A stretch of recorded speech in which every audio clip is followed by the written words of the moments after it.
let us hear some words of wisdom, a reading from Star Wars: The Clone Wars, Season 1, Episode 16. Chapter 1, verse 16. Sounds like the book of Proverbs or something here. It sounds like you're. That's what I knew you were going put for some that. organ music in there. Season 1, Episode 16. Truth enlightens the mind, but won't always bring happiness to your heart. The wisdom from these episodes is just unparalleled. That's in the future. That's what they're going to be doing. It'll be like a whole Star Wars religion. I've heard that when they do, statistics reports or censuses, like there's always a few people that list Jedi as their religion. Religion. Oh, brother.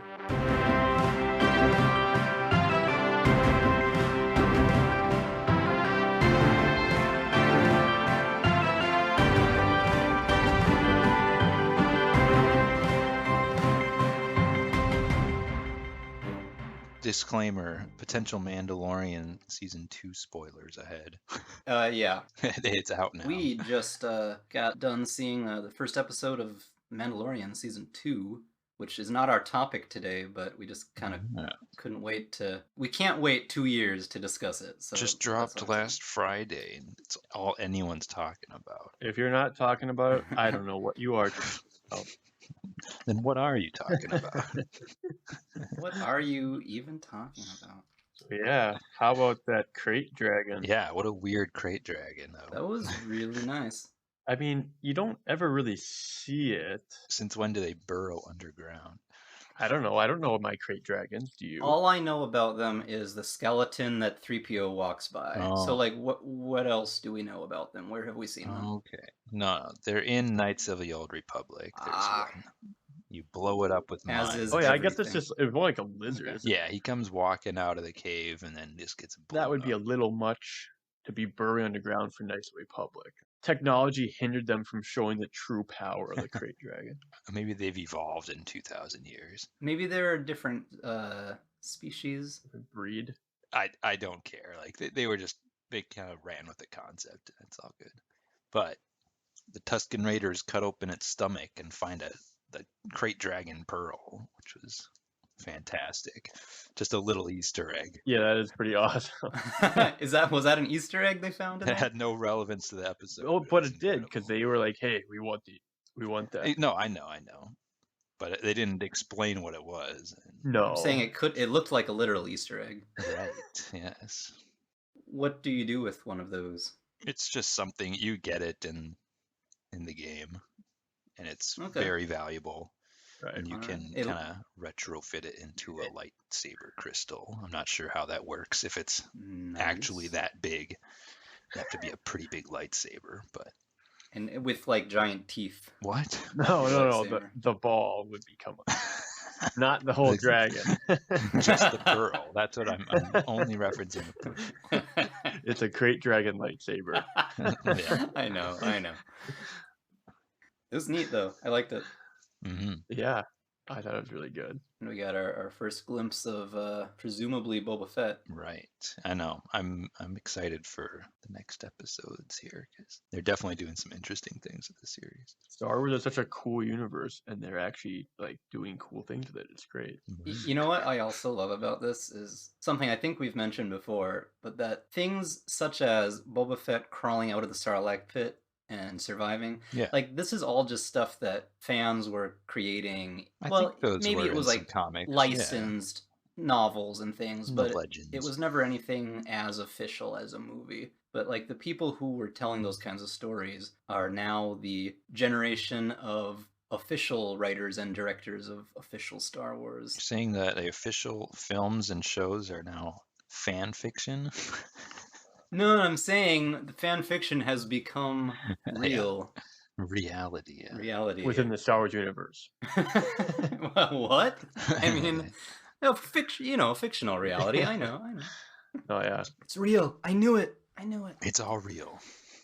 We just watched Galaxy Quest. It's a couple days ago. We watched Galaxy Quest. Galaxy Quest. Yeah, that was it. So Aaron was quoting. I was For trying to. everybody that doesn't know. Oh, okay, I did not. I'm one of them. I did not know. I quote Galaxy Quest a lot on this program. Man, I was watching that movie and I'm like, so many of these lines, like I already know what he's gonna say here. Like I think I've seen that movie a few too many times. It's not Star Wars, but it's adjacent, maybe. Yeah. Adjacent Nesmith. Whoa, nice.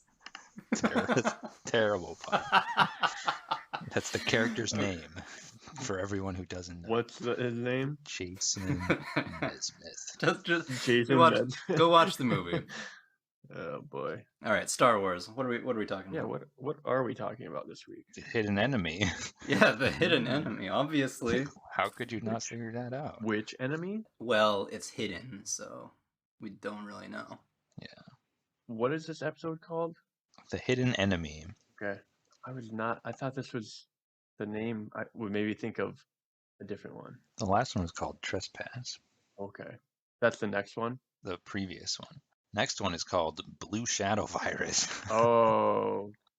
That one they're kind of trespassing and there is a hidden enemy. That's why. That's why you're I confused. was Okay. kind of thinking. Names are just confusing. Right. All right. The hidden enemy. We are going back in time. I know, it's exciting. For some reason. This episode takes place before the Clone Wars feature film. Right. It's sort of a prequel to it. They're back on Christophsis. I think we mentioned it when we did the movie, The Clone Wars, but the movie was actually a few episodes. Right. Originally, like they were a few episodes from the Clone Wars. Yeah, they kind of combined 3 episodes. Yeah. So it could have been that they maybe would have wanted to have aired this in order, but it made more sense to do those 3 episodes as the movie, and then they just kind of Yep. threw this in. Yeah, I could see maybe. I've been that. trying to piece it together and find Like out what is why? going on here. I found somebody online listing all of the production code numbers, Mhm. which I think is like the order they created the episodes in. Right. Oh, I see. They do have that listed. And this one is not anywhere near the beginning. I think it might even be 2 point something. Yeah, so like it is. it could have been designed as like a flashback episode to start season 2, Interesting. and then it was not used that way. But it seems to me like this one was made afterward as a prequel. Yeah. So my theory is all wrong. But I don't know for sure because the production order is pretty jumbled compared to the actual air date order. So I don't. I mean, each episode is a lot of times its own story, or maybe a couple are. And then with the whole like voice announcing, like I feel like the jumping around works. Right. Yeah, with this type of a show where they're intentionally hopping all over the place, like it doesn't bother me too much if they hop back and forth in time a little bit, as long as it's Yep. clear when that's happening, I guess. I mean, if you're a kid watching it, you might not, but you also don't really care as much. Well, right, when you're Because each episode is individualized enough where it doesn't really matter. You don't need to like.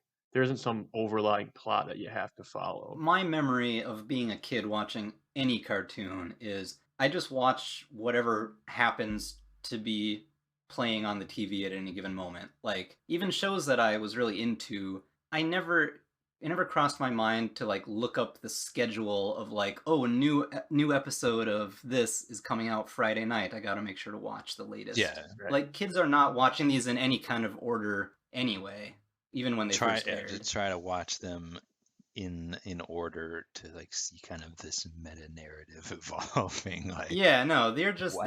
like, what's the TV gonna give me this Yeah. afternoon? Which episode do I get of the Clone Wars? Right? But I don't know. Even though this is out of order, like I still kind of I like watching these as they were aired. I mean, it just kind of keeps it in some order, maybe for my own my way to organize it in my To me, head. it's like watching the films in the order they were created.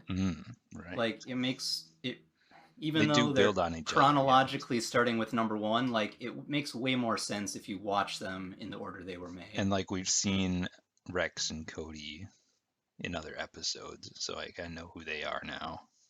I'm still teaching myself who the different clones are. Rex is the bald one, yes? Yes, with the blue And Cody Armor. is the one with hair. and the yellow armor. Okay, all right. In this episode, we also get Slick Jester, Punch, Sketch, Gus, and Chopper. Well, I knew Slick because they call him by name a few times. Because, can I give it away? Give what away? He is the hidden enemy. Oh, What? right.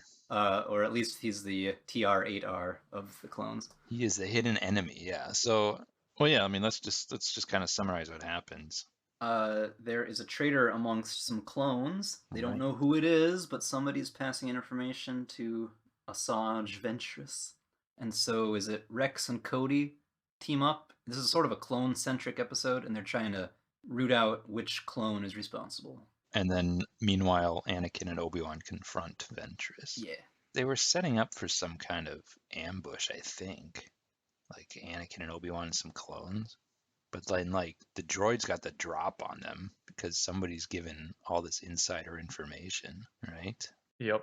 And they grab the head of this commander droid. Yeah, I thought that was kind of funny. Like, it was a pretty like casual shot of just a random clone ripping the head off He rips and its running head and off. just running away with it. And like that was it. That was all you see of it.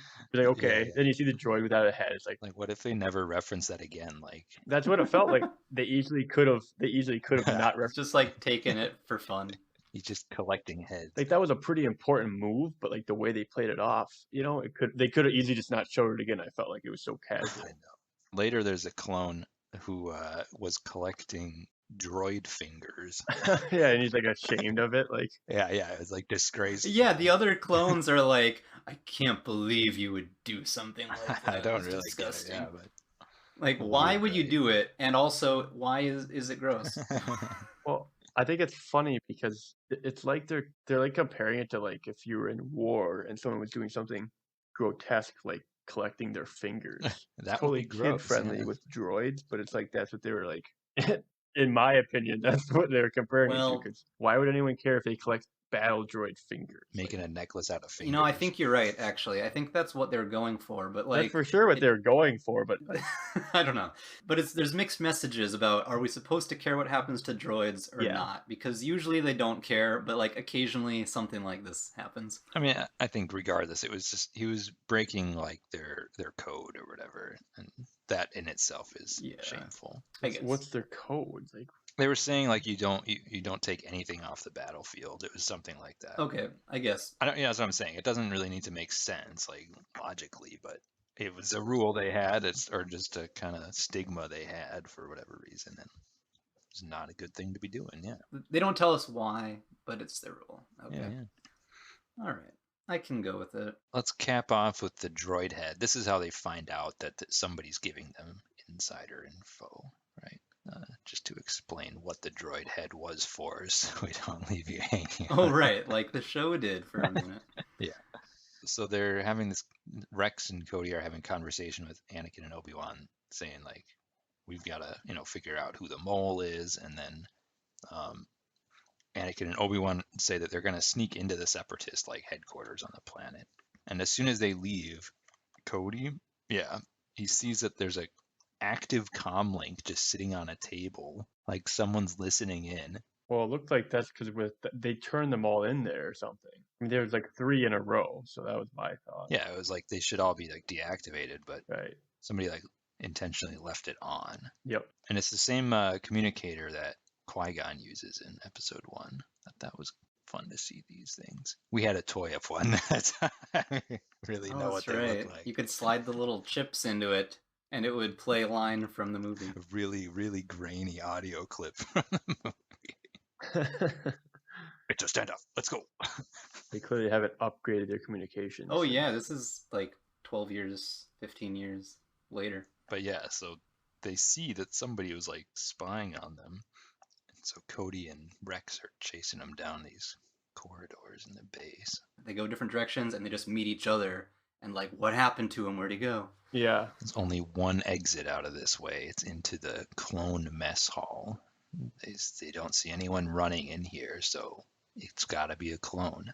This really got me intrigued, though, because I was like, aren't the clones like programmed to be loyal or something? Like, how could this have happened? Well, it made me wonder a lot about that. The way At the end, when Slick is explaining his actions, you know, he's really not like on board with fighting in this army. It sounded like Slick had been talking to Ventress, so I think she was really manipulating the way he was thinking about the war and stuff. But like he's apparently able to change his mind about things. Like he's able to come to that decision. Yeah, but to me, it's like, as far as like my impression of the clones, that is that they shouldn't be able to betray the Republic. You know, they should be programmed in a way. Like I think there is a level of control that you need. But do they have an option? Like when they're first cloned, do they ask them, "Would you like to No. fight for us?" Well, or exactly. not? It Of sounds course like they not. wouldn't. Like who would want? Right. So what this character is saying is like we are basically a race of slaves here, and what I Yes. am doing is for all of you. I'm trying to get freedom for us, and That's the way he's seeing it now. Yeah. the other clones are like, nope, you're putting us all at risk. You're a bad guy. But I think the only reason he thinks that is because he came in contact with Ventress. I think she was doing some force manipulating of his mind, or maybe just allowing him to see something that he wasn't able to see. I mean, yeah, I don't know. I'm not as convinced in No? terms of like a little bit, but I'm not convinced as like just completely restricting them. I just think their like personalities and their traits are, trained. and they're born to do it. It's kind of all they know. Yeah, and it's also, I don't know, like if you're good at it and they like doing it, you know what I mean? Like they're also similar. So that in this case, they cloned them to all be very similar. So to me, like the odds are most of them will be that way, but that's just my thought. Never tell me the odds. Yeah, and it may or may not have to do with seeing some more of the Clone Wars too, because you see some others deviate from the path too. So it's like, well, Here's I googled clone trooper free will. good. In Legends, this obedience was simply programmed into their minds, whereas in canon, they had control chips implanted into their brains. Well, which I think is from the show, right? they do talk about it, but I don't remember quite how it works. To me, the control chip though is more for for Order 66. Order 66 Yeah. specifically. But I think it's I just don't, in other general. than that, I don't think it's for anything else because they're not like droids. Just like, Right. like they're pretty Unquestioning. They're pretty free willed, and I think you see more of that in the show, in my opinion. Okay, well, we'll get into it more, and then I'll answer some of our questions probably. But The whole thing, the whole clone army thing is pretty weird and pretty shady, and they don't dig into that very often. So I kind of like that. yeah, I like that they did. It's really interesting. Yeah, that's why I did not expect the traitor to be a clone at all. Like that's really surprised me. It was cool. No, it's good. Yeah, I liked it though. It was good. Rex and Cody fight Slick at the end. They outsmart him and get him trapped. He was like trying to sabotage the base. But yeah, this is where you kind of hear some of what we were talking about. All of you just blindly following orders! For what? At least I got something out of all this suffering! Yeah, I bet you sold out your brothers for some real shiny coin, huh?